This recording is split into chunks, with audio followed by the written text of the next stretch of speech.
What's going on? I want to go over leadership, and then kind of break down this book. I read this book. I actually had my two daughters read this book. I actually paid them, tried to bribe them to read the book, but they both liked it, so I was kind of cool. I was happy that they liked it.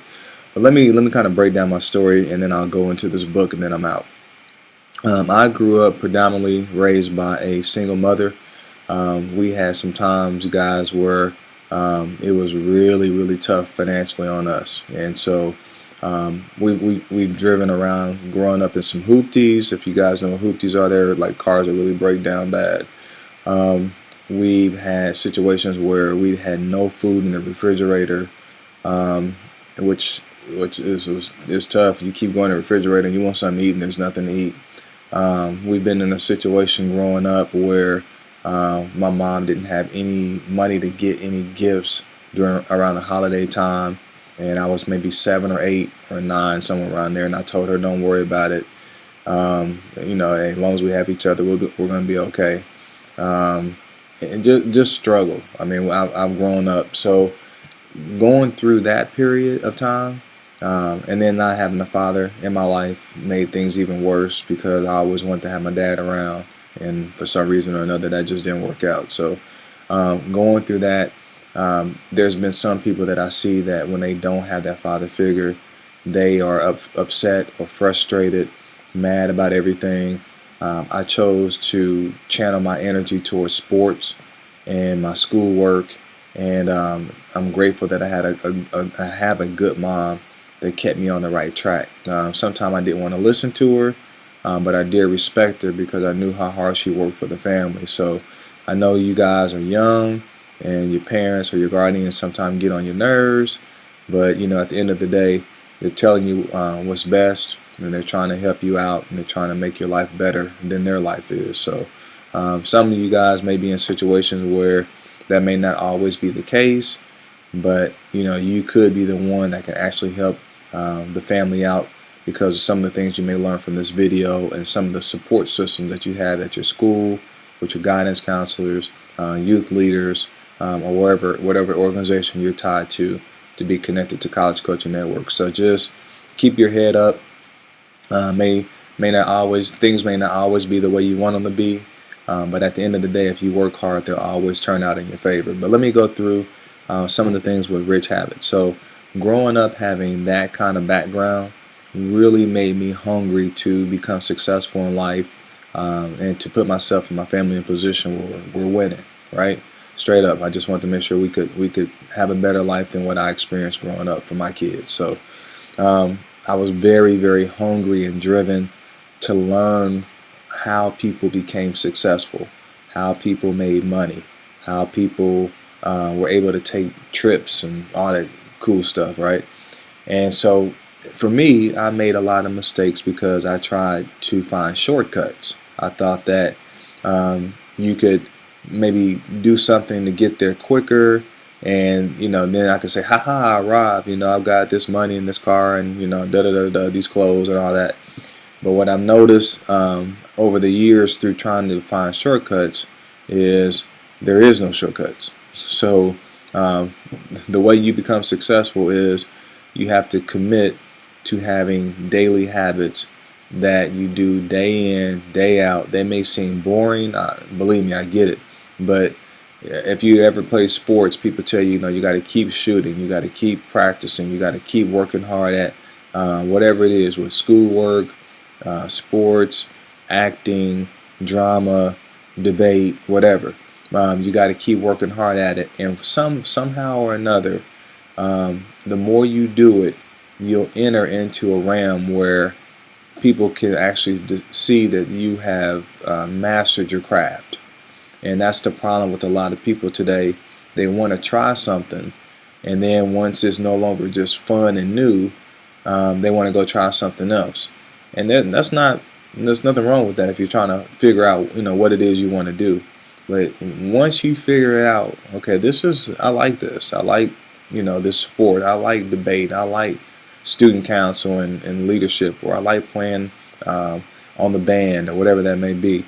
Once you figure out what your niche is, or whatever it is that you're gifted at, commit to mastering that, because when you master something, that's when you become excellent in that. So let me give you an idea.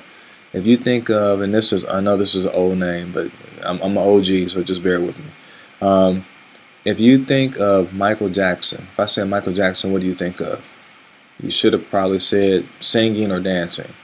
If you think of, let's say, who is Gucci Mane, you think of probably music or fashion or whatever that may be.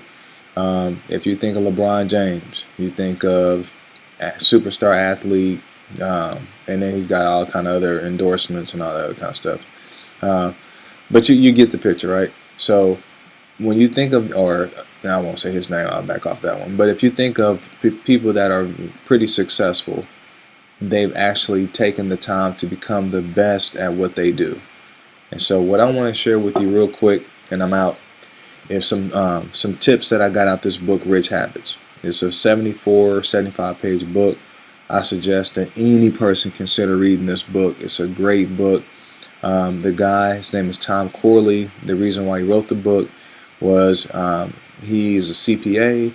One of his clients came to him, asked him how he can become successful in business because his business was not successful at all.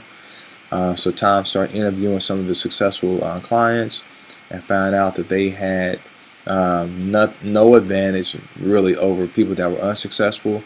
It was just they had habits that they did every day that separated them from people that were unsuccessful. So what I want to do is just go over some of the things that's in this book and see if it may help you change the way you think about some of your habits. So the first one was, what do rich people do? Rich people normally wake up about 15 to 20 minutes earlier than typical people do. So if a regular person has to be at school at 7:30, and normally people wake up about a quarter till 7, rich people will wake up maybe at 6:30, and they'll spend their 15 to 20 minutes earlier that they get up and reading information on what they're gifted at. They'll write down in a journal things that they're grateful for, like a house, or your house didn't burn down, or having a roof over your head, or good health and strength, a good family support system, just being grateful, right? There's something about just being grateful that puts you in a good, positive mindset. So they do that. Rich people actually exercise 4 to 5 days a week. They understand that if you have good health, then you'll be able to do what's necessary to keep working these habits to become successful over time. They read about 5 to 10 minutes minimum per day. They understand that you have to continue to grow, and especially in the area that you're gifted in. And the more you grow, if your competition is not growing or not getting better, over time there will be a big separation between you and them. So they constantly are reading in the areas, and most people don't want to read, but I'm telling you, the more knowledge you have, the more powerful you become. The other things that they do, which you may think is crazy, is they don't get over caught up in, if that makes any sense, over caught up. They don't get caught up in social media. They set times for their social media. I had to back off of Facebook. I'm older. So that's what y'all say, the parents are old. So I get on Facebook. I used to get on Facebook and have it on my cell phone, and I'll look at it throughout the day, seeing who liked whatever I posted and pictures you put out there and all the other stuff we do. But now I restrict my Facebook time to just the morning. I look at it in the morning, catch up for about 5 or 10 minutes, and then I'm out. I don't have time, because you just start noticing that every time you hear some beep on your phone or whatever, you're trying to run yourself to Facebook. Whatever social media you're on, and then you just start noticing your whole day is getting consumed by looking at somebody doing something or something crazy that's happening out there. So they guard their time. Successful people learn how to really cherish and guard their time so they don't waste it. You can get money back, but you cannot get back time. The other thing is they really value relationships. They don't go talking behind people's back. They don't gossip about other people. They don't get caught up in unnecessary drama. And the reason why they don't gossip and go talking about people is you never know in life who may be able to help you out. And if you're caught talking about people, one, people can't trust you, and second, yeah, the person that you're talking about may very well be the person that you may need help from in the future. So they just don't get caught up in talking about people at all. Another thing that, which you may think is crazy, but 80% of wealthy people floss their teeth every day, which is crazy. You probably like, what does that have to do with being successful? All it is they have self-discipline. Most people that are not successful, they talk a good game, but they don't have any self-discipline. They back away from eating a ton of sugar. They're very mindful of what they're putting in their body. They want to make sure that they're drinking enough water. They don't. I mean, they eat cookies and cake and all that stuff, but they're just not binging on that stuff. You know, they just have they have boundaries in their life. That's for the most part the biggest thing that they do. There was something else that I wanted to throw out there to you guys, so you guys would know about the successful people. They network like crazy. They, I think it was 70% of successful people don't look at reality TV shows. They don't get caught up in looking at a lot of drama. And I've noticed that a lot of people that don't have well, I don't want to say that, but a lot of people that are not doing that good in life like to look at drama because it makes them feel like their life isn't that bad because they're looking at somebody else that's more ghetto than they are, has more drama than they do, however you want to look at that. So long story short, I beg of you to consider looking at the book, you guys. And I want to make sure I make this last point. I'm sorry, because I'm rambling now. People think leadership is telling somebody what to do. Leadership has nothing to do with telling somebody what to do. Leadership is leading your life. Lead your life, and other people will want to follow you. And when they want to follow you, now you're a leader. Have a great day.